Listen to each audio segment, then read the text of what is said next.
నిజాంపేట మండల కేంద్రంలో సోమవారం నూతనంగా 108 అంబులెన్స్ ను మెదక్ ఎమ్మెల్యే మైనంపల్లి రోహిత్రావు చేతుల మీదుగా జెండా ఊపి ప్రారంభించారు. ఈ సందర్భంగా వారు మాట్లాడుతూ కాంగ్రెస్ ప్రభుత్వం ప్రజల ప్రభుత్వమని, ప్రజల కోసం పనిచేసే ఏకైక పార్టీ కాంగ్రెస్ పార్టీ అన్నారు. కాంగ్రెస్ ప్రభుత్వం ఏర్పడిన ప్రతి వెంటనే మండలానికి ఒక 108 అంబులెన్స్ ని ఏర్పాటు చేశామన్నారు. రానున్న రోజుల్లో బ్రహ్మాండంగా నిజాంపేట, రామాయంపేట మండలాలను మరింత అభివృద్ధి పథంలో నడిపిస్తామన్నారు.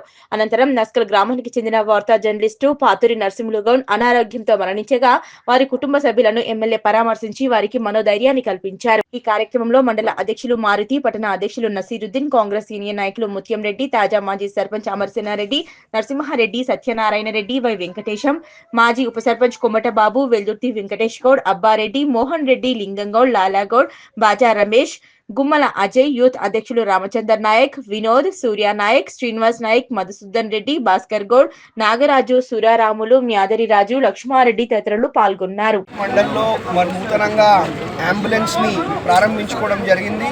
మరి ఇదే కాదు, మండలికి ఒక అంబులెన్స్ చొప్పున మరి అన్ని మండలాలకు కూడా ఒక్కొక్క అంబులెన్స్ మరి ప్రభుత్వం కేటాయించడం జరిగింది. మరి ఇంతకు ముందుకి ఇప్పటికి తేడా మరి మీ కళ్ళ ముందే కనిపించే విధంగా మరి కాంగ్రెస్ ప్రభుత్వం ప్రజాప్రభుత్వం ప్రజాపాలన పనిచేస్తూ ఉన్నది. ఇదే కాదు, ఇంకా బ్రహ్మాండంగా నిజాంపేట మండలిని, రామాయణపేట మండలిని, మొత్తం మెదక్ నియోజకవర్గాన్ని కూడా బ్రహ్మాండంగా అభివృద్ధి చేసుకుంటూ ముందుకు పోతుంది.